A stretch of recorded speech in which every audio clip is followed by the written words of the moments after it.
Good morning, good afternoon, everyone. Welcome back to another ISTAT Learning Lab. We are very pleased today to host two very esteemed lawyers, and the topic is recent trends and developments in aviation M&A and a look to the future, a very timely topic. So we're very pleased to have with us today Mary O'Brien. She's a partner at A&L Goodbody. She's the head of the finance department and head of aviation and transport finance. Mary is highly experienced in advising in relation to the acquisition, leasing, financing, and trading of different assets, including aircraft engines, helicopters, ship, rail, machinery, and equipment. She's also the head of ALG China Business Group and regularly speaks in Ireland and internationally on asset finance and Cape Town Convention topics. She also lectured on the professional practice banking course and on the UCD Law of International Finance Diploma. Mary was listed in the 2020 top 100 elite lawyers in foreign firms by China Business Law Journal and named IFLR 100 women leaders in both 21 and 22. We're also happy to have Berni Hosty, another partner at A&L Goodbody. She is a partner in the firm's corporate department. Berni advises a wide range of clients across a variety of business and industries on corporate transactions, both in domestic and international deals with an Irish dimension. Her key areas of expertise includes M&A, corporate structuring, and corporate governance. She had over 20 years of experience with ALG. Berni is also the relationship partner for a number of the firm's key clients. Her relevant experience in various aviation M&A and joint venture transactions. Thank you both. Welcome to the. Hope we have Berni on. She was on. I hope we can see Berni. There you go. Hi, Berni. Thank you very much for being on the panel with Mary.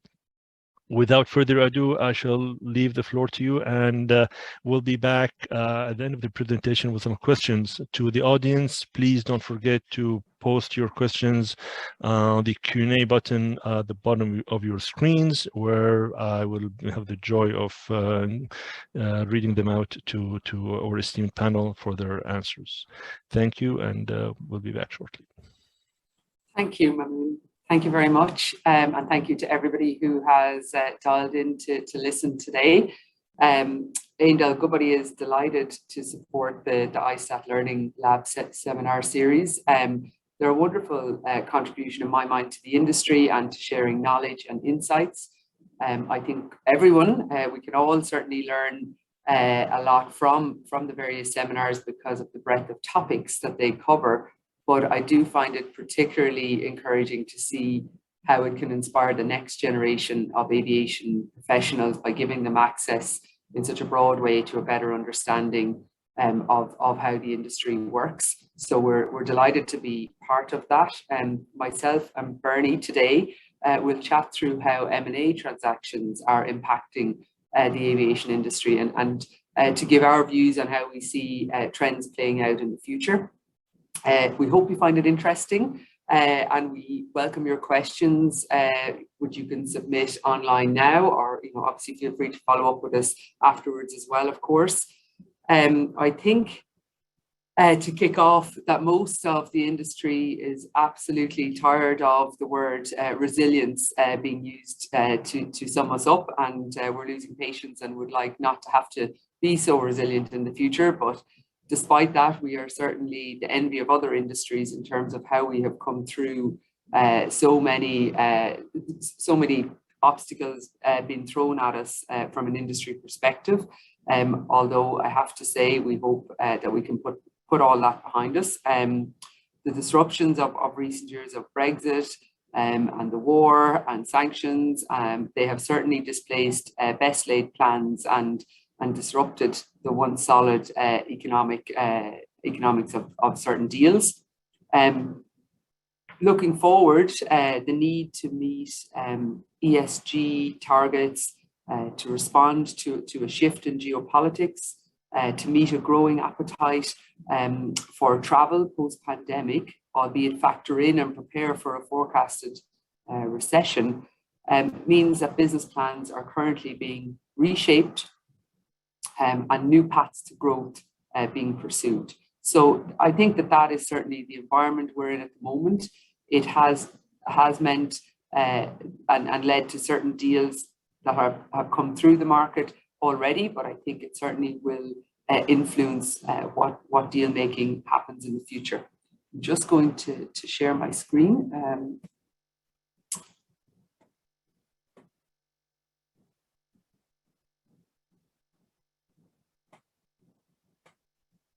Hopefully that works.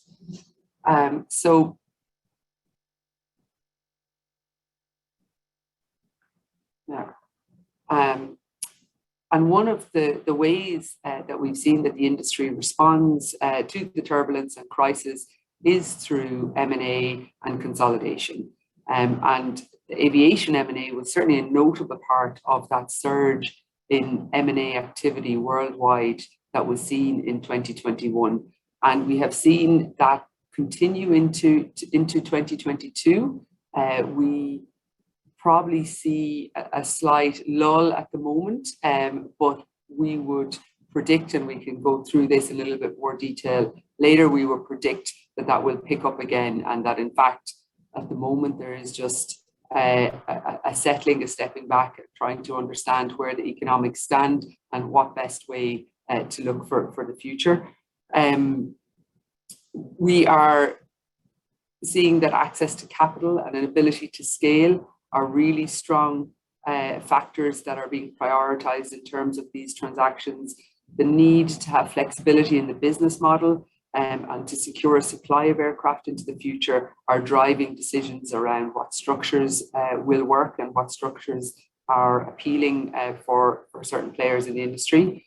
A&L Goodbody is very grateful to have been involved in the majority of aviation-related M&A, and Berni Hosty has worked diligently and hard on those. So I will be soon passing over to Berni to give an insight into the features and factors that she has seen that relate to the aviation M&A that we have seen in recent times.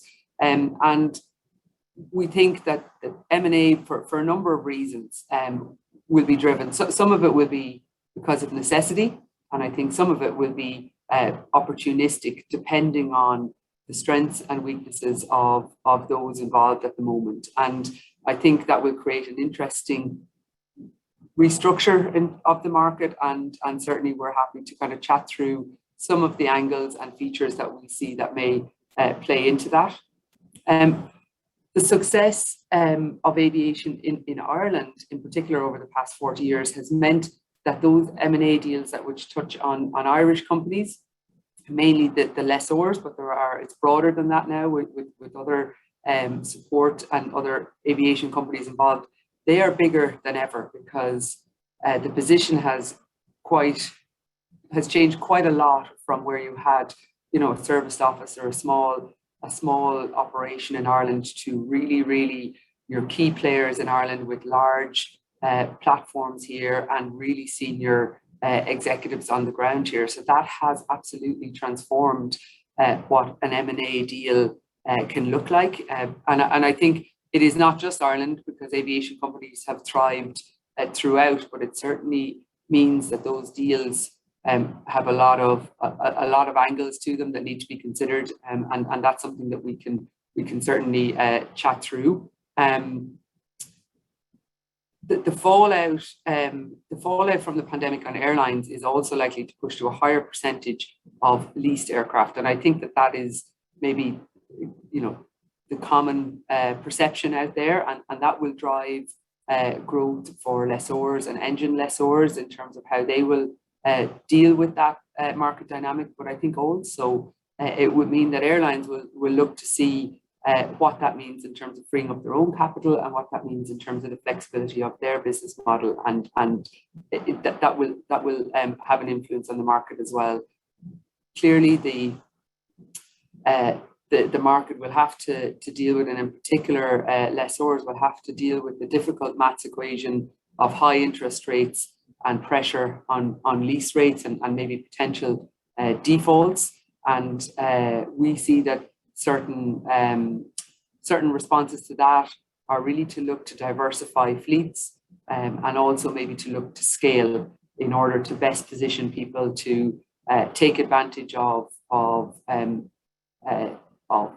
larger orders, longer plays in terms of supply of aircraft, etc. So it is that type of angle that I think will lead to seeing private equity investors still very strong in this market, and other institutions and traditional players who can take a very long-term view, certainly a medium to long-term view with regard to the market. Because I think the maybe the frenetic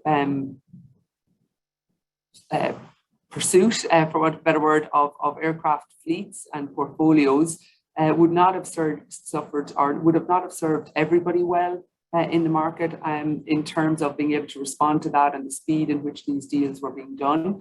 Whereas now you may find that there is a more stability coming in around that, and people will look at the values of the aircraft. And actually, there'll be certain investors who this market will suit, and that they will be able to have the reserves and the capital to invest and take a long-term play on it. So I think that rebalancing has to happen. I don't think the full effect of the difficulties that the industry have gone through, I don't think the full effect of that has played through completely on balance sheets, etc. So I think there will be an element of people trying to see how they can best position themselves for the future, and some of the answer to that will be M&A, potentially in the form of joint ventures, but otherwise, more traditional like sales and acquisitions. So I think that is something that is going to drive activity on this going forward. There is confidence that there is a growing demand for air travel, both in developed and developing countries, but there is certainly less certainty on the exact timing, the shape, and the cost sensitivity of this appetite. And that's the puzzle that everybody is trying to work out at the moment. The difference between now and the financial crisis is that there is capital out there, and it is just that it's becoming a bit more in recent times discerning with regard to where it is deployed. But the good news is that the aviation industry is seen as a safe bet, and we don't have to be the strongest at all times, but we certainly have to be better than others, and I think we certainly can fall into that category. So there's value in aviation that investors can see, but it is to try and see where that activity will fall out, and what bets people will place on the future with regard to travel, and with regard to what the best structure and business model is for the future. What I would say is that great value is being placed on experience, and the scramble for top talent will remain a feature. I often think that the impact and the importance of experience and talent isn't talked about enough with regard to the impact it has around these type of decisions on M&A and other factors that I don't think it all comes down to portfolio and capital. I think experience and talent can make a massive difference in terms of the success of some of these transactions. I would say that we probably feel that the pace, as I said a little bit earlier, has slowed slightly, but I would think that is a more a taking stock as opposed to a full or longer term pause on M&A structures. I've worked with Berni on a number of the transactions, and there is a certain flavour to aviation transactions, and I would love to hand over to Berni to chat through some of those features that she has come across on aviation transactions, and just to talk through those for people who may be not fully familiar or may not have had experience of an M&A transaction in the aviation space. This is just an example of some of the ones that we've seen in the last year that have certainly hit the headlines even outside the aviation world, because, as I said, the scale and the values involved in these transactions make them really, really complex now at this point. As I said, we see a transition period at the moment, but with more activity predicted. The valuations do remain strong. There is value, people are interested in it, but I think it's a case of deciding to what scale, what diversity is needed in order to make it a success. Berni, I might hand over to you now, if that's okay. Berni, you're just on mute. Story of my life. Thanks, Marie. Good afternoon, everyone, or good morning. I just want to run through the main features of an M&A transaction. A lot of these, for you guys who are in the M&A space, generally will be common features and well understood, and then we can chat through how we've seen them applied in the aviation space.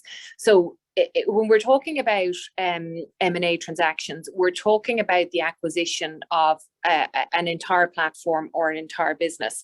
We're not talking about asset or portfolio transfers. So generally speaking, it's readily understood as taking equity or taking shares. Depending on the jurisdiction, you can get into different mechanics on how you acquire a business, either through some form of merger process, which will be very familiar to you guys dialing in from the States, or more traditionally in Europe, the share transfer or share acquisition. But in any context, the concepts that we're talking about will apply equally, irrespective of the local mechanic. We might start off by just chatting through some of the pricing or the pricing mechanics around M&A deals, and again, what we're seeing in the aviation space. When it comes to pricing, we are generally seeing that aviation deals are being priced on a lockbox basis. So when we talk about lockbox deals, what we mean by that is the parties agree a price for the platform or for the business or whatever it might be, based off a balance sheet that's cut and agreed as close as possible to signing. The parties agree that, cut the price off it, and then effectively the purchaser, the seller rather, warrants that balance sheet.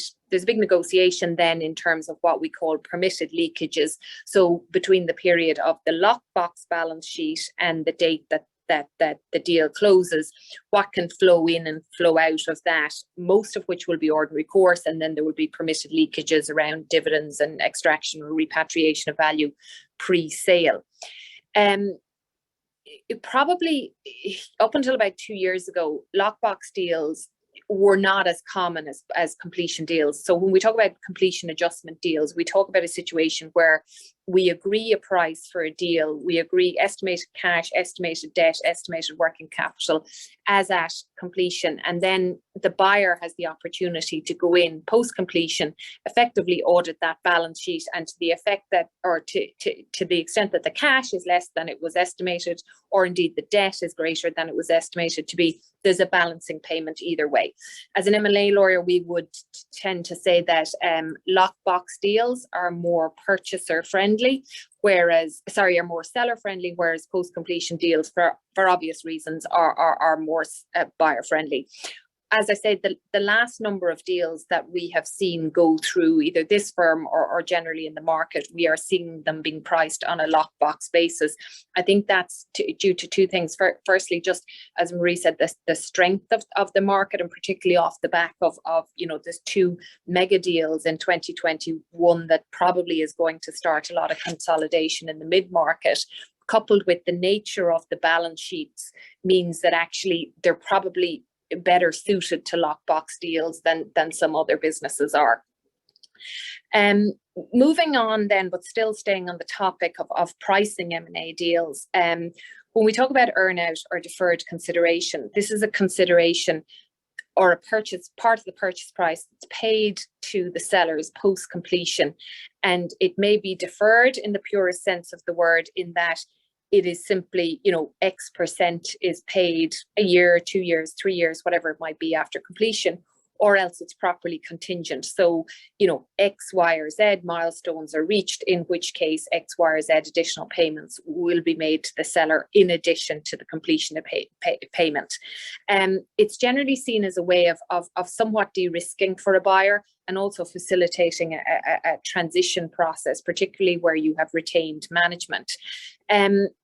Generally speaking, and again, this is just on a sampling of deals, you tend to see aviation deals without the earnout or without the deferred, compared to other businesses or other industries where, for example, trading businesses, you would see a high degree of earnout deals, and in particular relatively big tranches of consideration percentage-wise being paid either through a deferred or a contingent. But as I say, in the aviation space, they tend to be the more purer forms of completion payments with some form of adjustment rather than a deferred. On every M&A deal, and indeed on every deal, there will be conditions to completion. So it is very unusual in this space to see a deal sign and complete same day, unless it's incredibly small and incredibly local. And the reason for that is, on antitrust alone, because of the way most businesses in this space operate, they're cross or multi-jurisdictional, which means that, you know, they could have small amounts of business in X jurisdiction, but they're still triggering, for the most part, it'll be an antitrust filing or antitrust approval. Most jurisdictions run mandatory antitrust conditions, antitrust approval, such that if you trigger certain thresholds, financial thresholds, then there's mandatory filing, other advisory. Just taking the local example of Ireland, in Ireland, there are certain financial thresholds, and if you hit those, then there's a mandatory filing, even if you're, you know, an aviation company buying a ridiculous example of a sort of a supermarket. That's just the way our regime works. Obviously, on the mandatory filings, to the extent that there's little competition analysis, they tend to get through the actual process a lot easier. So closings on nearly every deal we're seeing coming through now will be subject to receipt of regulatory approvals, and for the most part, those are antitrust. There's typically little scope to close through these. So what we have seen, or what we can see happen, is deals getting delayed because, for example, there are 15 jurisdictions where they need antitrust. They've targeted 1st of December, whatever it might be, for closing. And on the 1st of December, regulatory approval hasn't come through from Brazil or Kuwait or wherever it might be. There's typically, at that point, the answer would be to wait until the approval is in, rather than try and do a phased closing, unless it was easy to segregate or divide out the subs that touch the jurisdiction, in which case they could be left behind for a subsequent close. That sort of is often talked about more than we see in practice, because generally when you come to disentangle these platforms, it's easier said than done. Just on regulatory approvals generally, we are seeing regulators becoming more active and with greater supervisory powers. A number of jurisdictions are now introducing FDI, foreign direct investment regimes. You know, just closer to home, the UK has a pretty expansive regime when it comes to FDI. It'll be interesting to see how this pans out in the space, because you could see, a little bit like the antitrust, platforms or aviation businesses touching a number of jurisdictions, and even where there isn't a material amount of asset or business within that jurisdiction, they're going to fall within the remit, and it's going to be another approval subject to close. I just want to touch on, it's not a regulatory approval, but I just want to touch on the inclusion of MACs, so material adverse change or material adverse effect conditions to closing. Generally, we are seeing pretty big divergences in jurisdictions. They can be a little bit more common. That's a big generalization in the US than they are in Europe. I suppose the common theme on all of them is where we are seeing MACs included as a condition to close. They are very, very heavily negotiated, particularly post-COVID. And what I do find on transactions is that quite often there can be more negotiation and definition around what is not a MAC, rather than what is a MAC. So it's often defined by reference to what it isn't rather than what it is. I have one at the moment which has gone on for quite a while, and you know, just it's now agreed. But when you look at it, you know, on the buy side, it is difficult to see what would be a MAC considering the length of the exclusions. But as I say, that once you bring MACs and negotiations of MACs onto a deal, you're going to end up in that space. I just want to touch very briefly as well on governing law. This is typically one area that's more talked about than lawyers than it is by clients. Generally speaking, where the transaction is more local, it tends to be governed by the jurisdiction of the target. So, for example, if we had an Irish platform and a UK buyer, US seller, it will tend to be governed by Irish law. But on the larger cross-border deals, particularly where they're multi-jurisdictional, we are continuing to see US and UK as the jurisdiction of choice. Sort of similar to what we're seeing on the leasing side. And, you know, if you take either of those jurisdictions, they're seen as stable and tested jurisdictions. And in particular, the body of law and the body of I guess, the framework and the processes that have developed around post M&A litigation is quite sophisticated and quite developed. So from that perspective, I don't expect to see that trend change, particularly on the bigger transactions. Touching also on reverse break fees. Again, this is not something we would have been talking about that much a couple of years ago. By reverse break fees, we mean a situation where a deal doesn't close and a purchaser is paying a fee, a percentage of the purchase price, or a deemed percentage of the purchase price to the sellers, basically as compensation for not closing. Particularly post-COVID, and because of the number of deals that fell down during COVID, reverse break fees in this space are becoming a pretty common feature of M&A deals. Again, the extent of the break fee, or indeed the quantum of the break fee, is commercially negotiated. On any given deal, and to say, you know, 1% on this deal and 5% on that deal, there's no market standard, but those are sort of the numbers we're seeing. But it is becoming a more and more common feature, particularly from the point of view of sellers who want some degree of I guess, skin in the game for buyers when it comes to executing. On a number of deals, we are seeing buyers take the risk on regulatory approvals not coming through. So other than limited situations where there's been a breach by the seller of the agreements, those are situations where the buyer is agreeing to break fees where regulatory approval has not come through for one reason or another. Again, it's just interesting to note the level of that and the uptick on those over the past sort of 18-24 months. Again, this is W&I insurance. Again, this is something that in particular, and this is not just peculiar to aviation M&A, over the last 2 to 3 years, we have seen a significant uptick in the amount of W&I insurance being taken out on deals. So when we talk about W&I insurance on an M&A deal, what we are talking about is a situation where either a buyer or the seller takes out a policy which effectively backs the warranties and indemnities that have been given by the seller group under the sale agreement or the purchaser agreement.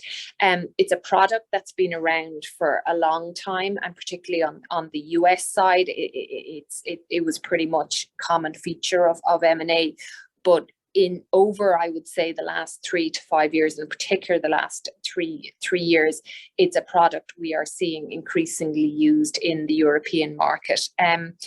It's an insurance product. It has advantages for both sides. On the sell side, it represents a clean exit for the sellers. So it's particularly attractive for PE sellers who either because of fund rundowns or, you know, dissolution of funds post the deal, there is nothing there to back whatever they give under under a sale agreement. We're also seeing it sometimes with founders or individuals who, quite frankly, want to sort of sell, know that once they pocket X amount, there's no recourse, be it a year or 2 years later under a warranty claim. So for them, there's a huge amount of comfort that comes with these insurance policies.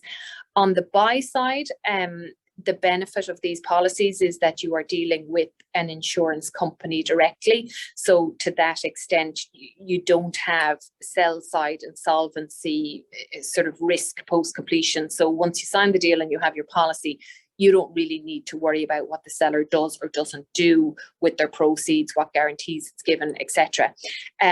We also see W&I insurance being a common feature where a buyer has come in and there's ongoing commercial relationship with either the founders or management, because quite frankly, if particularly in a management buyout or sellout scenario, as a buyer, you don't want to be in a position where something goes wrong and you've a warranty claim post completion and you're ending up sort of litigating against your CEO. If you have an insurance policy and everyone agrees you have an insurance policy, it takes that personal element out of it. So to the extent that there's a post completion claim, then you're dealing with an insurance provider, and sort of the human element is taken out of it.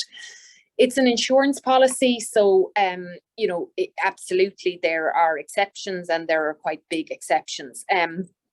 Anything that is known or ought reasonably to be known at the time of diligence is carved out. So, for example, as an M&A lawyer, we would tend to sort of, the old position would have been, if you do your diligence and there's something you really, really don't like, you either get a price adjustment or an M&A or an indemnity.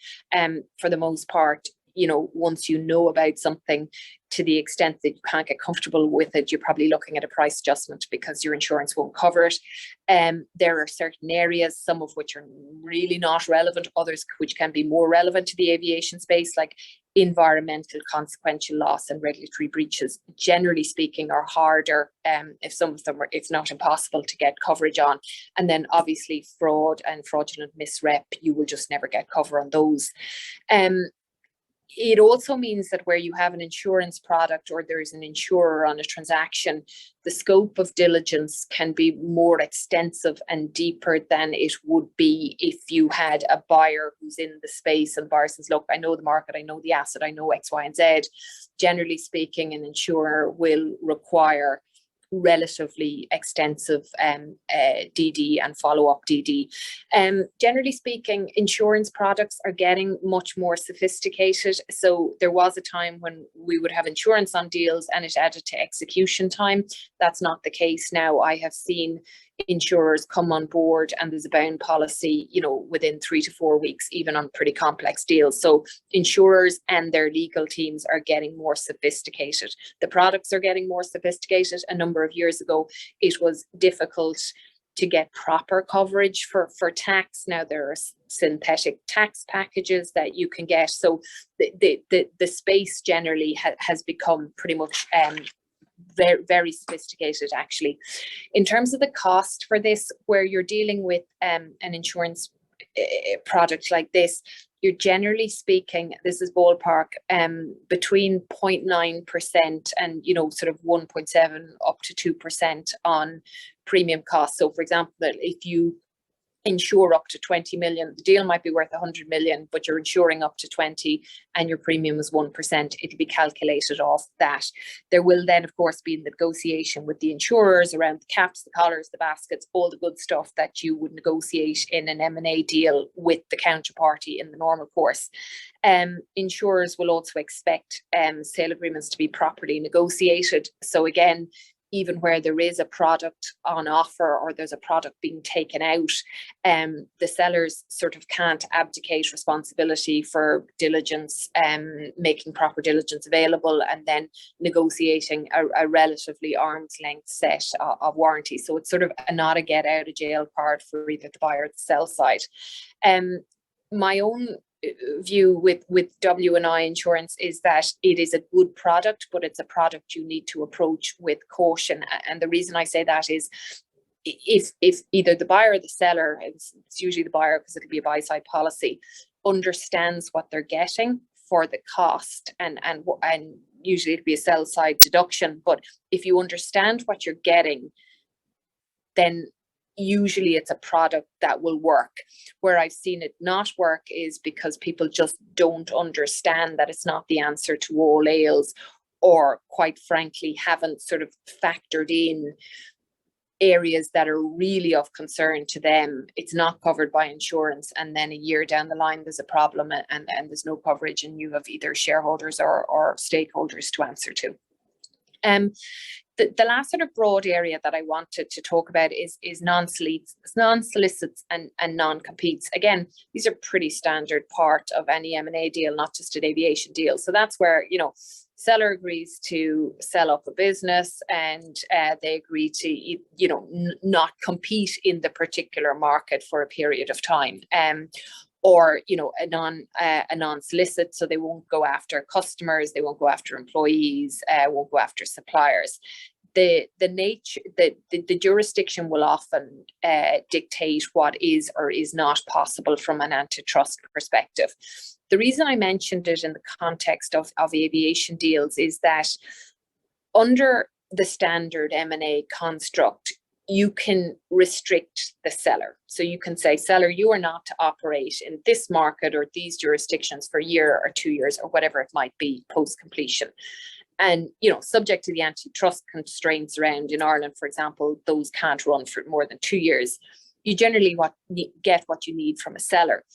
The problem often arises because the nature of this industry is such that very often the key players are just employees. And I don't mean that in terms of just employees, but they're not sellers, or they don't have enough equity as part of the sale to be able to make a non-compete or a non-solicit bite from an antitrust perspective. So this is an important area when it comes to diligence, that when you're acquiring a platform, you understand who the key players are, and in particular, you understand how their contracts are shaped. Because if you realize that somebody, you know, isn't subject to a 6-month tie-in in the event that they hand in their, rather than after the fact. So, for example, where we have seen, I don't want to say issues on employment contracts, but where we like employment contracts to be stronger or people to be bound into the business, those are often, you know, new contracts are entered into as part of the deal and delivered on closing. In a European context, it is not that easy to simply amend contracts. So quite often there'll be deal payments or the like in order to get the contract amended. But this is pretty much a diligence item, but it's an important diligence item because of the industry and the nature of, you know, relationships here are key. And we always talk about this, but as I say, depending on your jurisdiction, you could get better cover with some employees if you knew that before rather than after. And quite frankly as well, sellers are often incentivized to get their shop in order before they close. After they close, every you know, once you sign a deal, your opportunity for negotiation is gone. There was just a couple of other points on the next page I want to skim through pretty quickly. These probably are more particular to the aviation space. And the first one is tax structuring. Now, with every M&A deal that you do, indeed, same on asset and portfolio deals, the tax structuring and tax advice is critical. For M&A transactions outside of the aviation space, we tend to take transfer taxes or stamp duty, as they're called here in the Ireland and the UK, as pretty much the cost of doing a deal. So, for example, in Ireland, if you do a deal, and if the deal value is 100 million, there's 1% stamp duty on that. In the absence of commercial agreement, it's a buyer cost. In the UK, I think it's currently 0.5%. Up until recently, because of the concessions made available by the Irish Revenue for aviation or aviation deals, quite frankly, stamp duty didn't really feature, and it wasn't considered to be a cost of a deal because you either had an exemption available or you could structure around it. Not so anymore.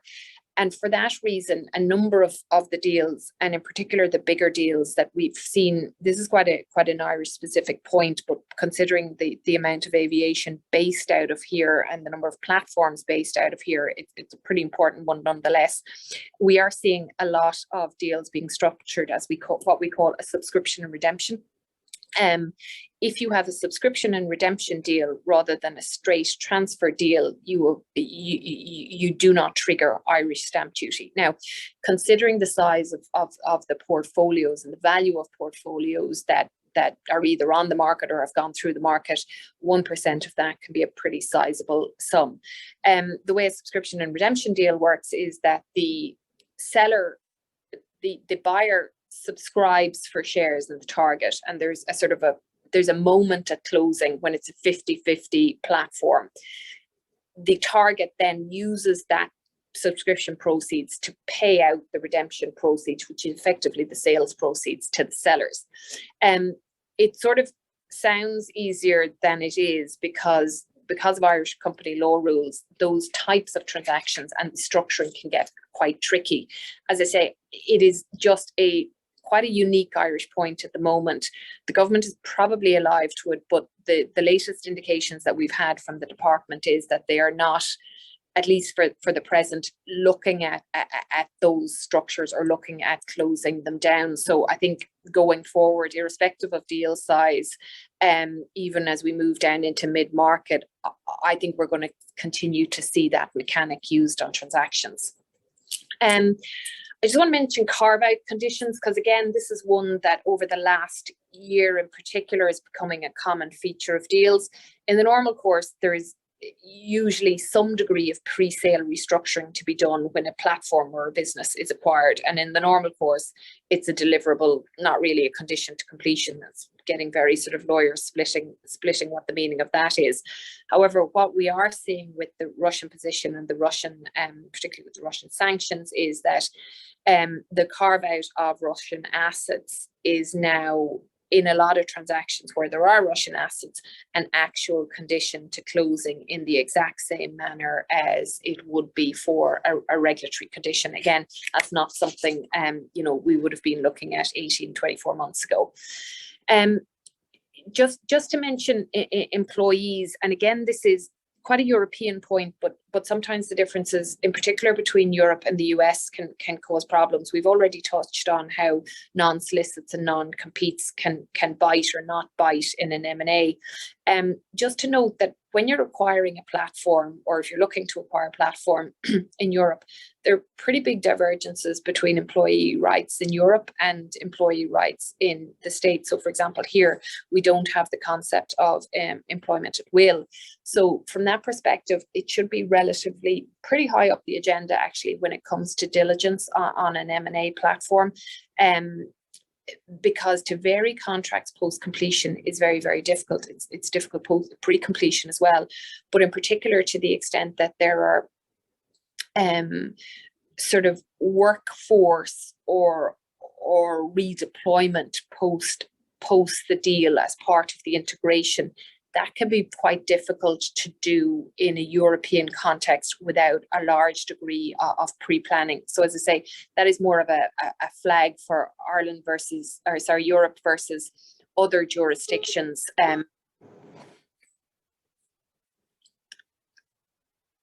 And then just to very finally finish out on the time to completion. So because of the increase in the volume, quite frankly, of antitrust conditions that we are seeing, particularly on the bigger deals, and because of either slowness or sort of increased scrutiny by regulators, we are seeing the time from the signing of these deals to completion getting longer and longer. So it is not unusual to sign a deal and have it complete 9 months later. Now, very often where you have lockbox deals, you have the buyer effectively on risk economically up until that point. So there's a huge sort of strain on that side to close. But what it also is meaning more recently is that we are seeing more focus on what we call the gap covenants. So how the business is run between signing and completion than we would have seen a number of years ago. Again, that's not specific to aviation, but particularly with the Russian stuff, we are seeing that come into focus, and probably a lot more scrutiny and negotiation on gap covenants now than we would have seen, let's say, pre-pandemic.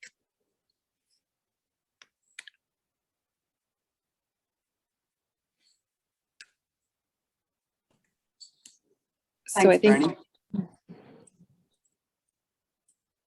Mike, did I cut you off? no. Oh, sorry. Okay, sorry, just want to make sure.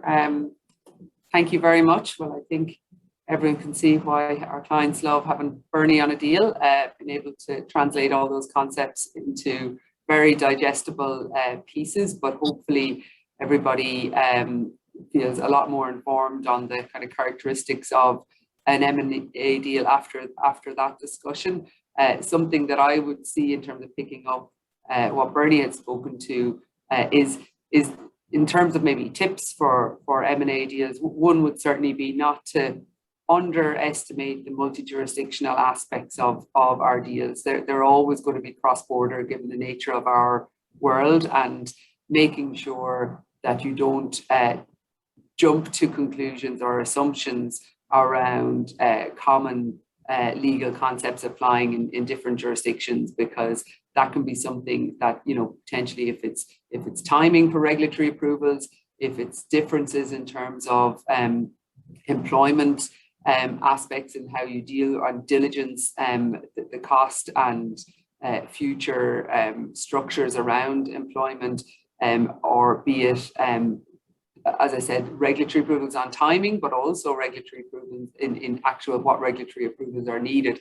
I think making sure to step back and look at that and not make assumptions is a very important tip, to be honest, because we do see that as something that ends up coming to bite people if they haven't actually diligenced that in advance. Clearly, from a self-serving perspective, I would say get your tax and legal advisors on board quickly to help you head off some of those aspects, and clearly due diligence around what you're acquiring, but also due diligence around the underlying issues and structures and what would work best depending on your business model looking forward really pays off, because often it can happen that someone is looking to structure it in a way that maybe has worked previously on an M&A deal, but as Berni said, trends change and opportunities in terms of how to structure something very efficiently changes, and definitely having an open mind as to what might work as your best structure, be it that you want to create flexibility for your platform into the future, create flexibility around the types of external finance or others that you need to bring in, and sometimes there can be a lot of scope for thinking about how you split where your talent sits and where other aspects of your business sit in terms of the corporate structure. So there are things to look at. Just in terms of rounding out, and we'll certainly go on to take questions and be very happy to answer any of your questions. But for us, we see that a strong focus on what will drive this space will be availability of capital, and that may sound trite, but it will be the stable capital and the capital that is able to look to a long-term investment view. I think will really be very important at the moment.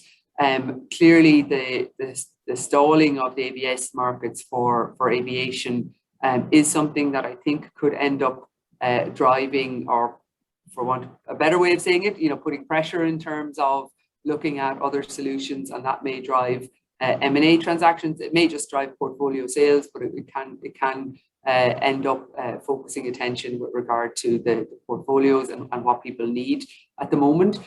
So we would see private equity and institutional capital really driving the M&A aspects of the business in the short to medium term at the moment.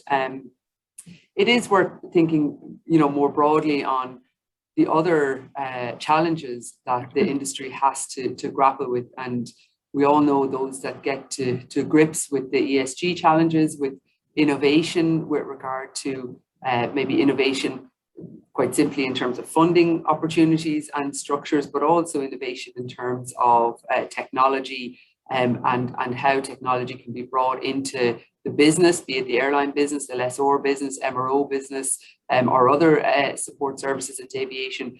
That will be, and I don't think anyone would challenge, will be the differentiator, I think, for success. And that will be something that without a doubt will drive structures around M&A, as I suppose the phrase goes, every company is a tech company now, and we need to be able to embrace innovation and advancement on that. So that's something that will be interesting, and I think will drive some activity in the market. The focus on talent, as I said, I think this industry has, the bedrock of it, this industry has been talent. The fact that people don't generally leave the industry, they may change business cards, but they stick around. So the wealth of experience and the wealth of talent that is in the industry is very, very valuable to success. And also very important that we continue to focus on the pipeline of that talent. But I think the talent that is available and the talent that has experience maybe in a distressed market, or maybe in a market where capital structures change, or indeed have an ability to manage a fairly diverse fleet in a changing market will end up being incredibly valuable. So that is something that I think will end up focusing the M&A activity on top of the choice of portfolios and assets that are available. And along the lines of needing scale in order to try to be best positioned for, I suppose, a market that we know will be there, but it's a little blurry, like my background. It's hard to see exactly when things will kick off, in what shape they'll kick off, what will be the impact of ESG. So we see people prioritizing scale in order to give them the flexibility to deal with having a diverse fleet, and to deal with basically being a little bit nimble and flexible in terms of timing, and also ensuring that they can have a pipeline of assets coming down the road, and not placing bets on a recovery, but not actually having the assets to back that up. So we think that they're some of the areas that will probably come to the fore in terms of the M&A activity that we'll see going forward. It'll certainly be one thing, and it'll certainly be interesting to see the shape of the industry in the next number of years. There's just ourselves. And so just to say a big thank you for listening. I really hope that you learned something from today's seminar, and I certainly hand over to Mamoon in case there's any questions that have come in, or anything you indeed would like to ask us. Thank you. No, thank you very much. A very interesting and comprehensive presentation about M&A, which I think will have a big role in the coming months as the industry travels through this turbulent period. On a couple of questions that are from the audience. First one is, how successful have been purchasers been in locking in key talent in their target company when they want to return such talent? Are you seeing a typical minimum period? It seems to me the attrition rate is often pretty high. Yeah, well, we tend to see there's so much you can do under it. There's only so much rather you can do under an M&A agreement where people are getting traction or having some degree is of success is with either the remuneration packages or the sort of incentive packages, but whether it's bonus, whether it's equity, whatever it might be for key employees post the deal. It's rare now that I see a transaction where there are key players that don't get some form of enhanced remuneration negotiated as part of the deal, on the basis that if the buyer effectively needs them to stay with the platform for a year, 2 years, whatever it might be.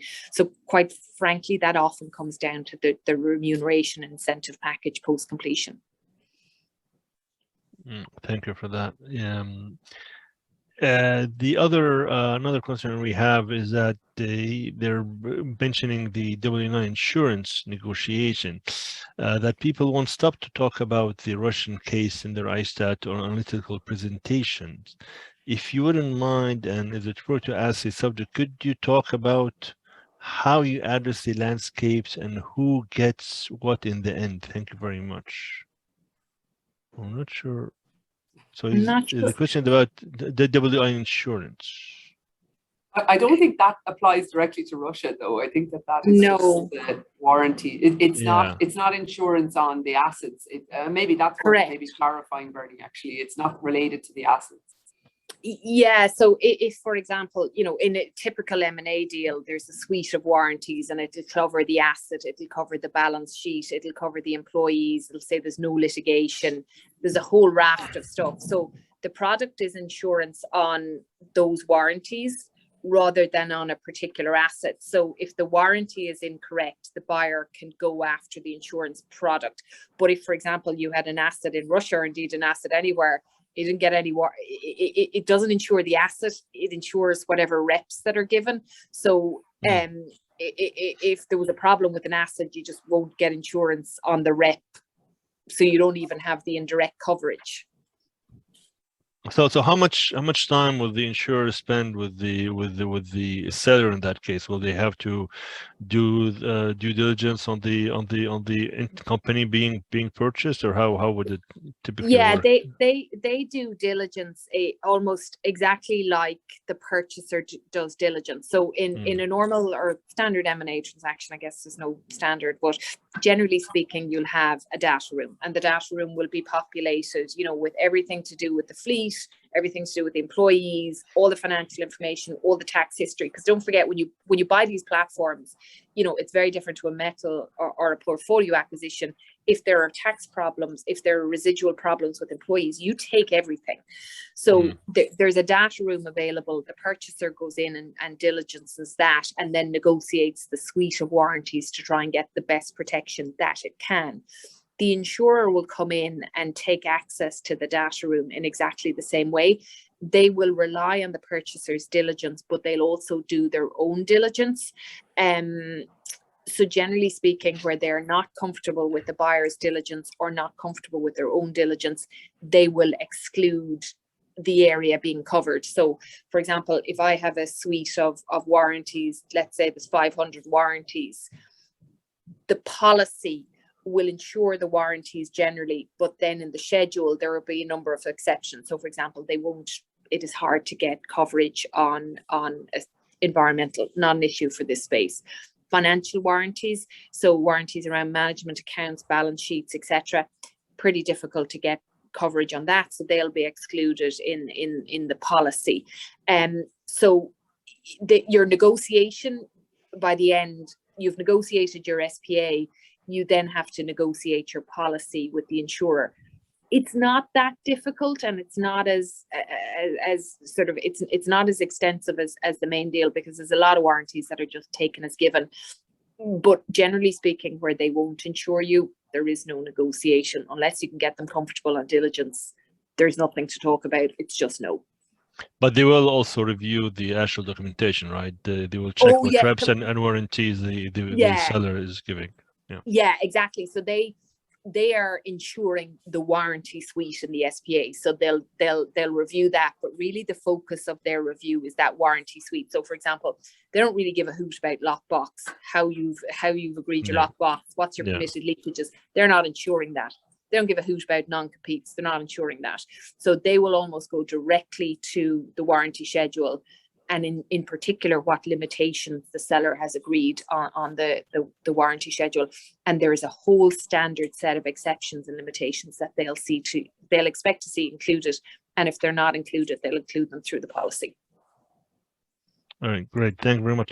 I just, excuse my ignorance, but can you elaborate a little bit on the difference between lockbox and completion? So I understand that lockbox are allowed, you know, it's a balance sheet exercise, and you're allowed very little ins and out, water leakages would be allowed out of it. So, and the completion, is it purely based on the assets at a certain time, and there's an adjustment with time, or what's the difference between the two? So probably the main practical difference is where you have a lockbox, you have a huge amount of financial the purchaser is very reliant on their own financial due diligence up front, because they agree the purchaser balance sheet or the lockbox balance sheet. And to the extent then that that balance sheet isn't correct after completion, they can't come back and renegotiate. So if they weren't happy with the value of the assets, they're sort of stuck with that. If you compare that to a post-completion working capital or balance sheet adjustment, you do your financial diligence, and you sort of, you obviously diligence, but you don't go to the nth degree on diligence. So if the seller says, I estimate our cash to be $1 million. You're buying $1 billion, a company with stupidly low numbers here, $1 million of working capital. We only have debt of 500. Those numbers are put into the SPA, but after completion, usually within 60 or 90 days, the purchaser audits the balance sheet as of the day of closing. So to the extent that, in fact, the debt was not 500, it was 1,000. There's a balancing payment to compensate the purchaser for that. Similarly, it can work the other way. And quite often what we see is numbers, you agree the estimates between buyer and seller. You try and agree it so that the adjustment goes from buyer to seller rather than seller to buyer, but that they can work both ways. If, for example, the target working capital was to be 20 million and you went in and you found that this business only has 10 million working capital, there's a 10 million balancing payment owed to the purchaser to compensate. So it puts a lot more control in the hands of the buyer, because if after the fact things are not as they thought, they have the ability to audit and potentially look for a post-completion payment. Okay, so this is why you mentioned before that the lockbox is better suited for a seller, it has advantages the seller rather than buyer because of the control aspect. Yeah, and it's sort of, it's almost, well, you and I have agreed to this balance sheet. If you don't like it after the fact, that's your problem, not mine. So it gives much more price certainty from a seller perspective. Yeah. Outside of the aviation space, I would have seen lockbox a lot in auction deals. So, you know, platforms are going up, whether it's in this space or other space, they're just lockbox deals because, you know, it's a seller's market. But actually there's been, in this space, even where it's not a competitive process, I'm seeing more lockbox than post-completion adjustments. Yeah. Well, I think it's the way the market is going, the more attentiveness to economics and financial matters. So unless there's any other question from the audience, I think we'll stop here. Thank you very much, both Marie and Berni, for all your contributions. Very informative, very educational. Thank you for the audience who participated. We look forward to seeing you again in the next Learning Lab very soon, and have a wonderful day. Thank you. Thank you. Thanks, everyone. Have a good day. Thank you. Bye-bye. Bye.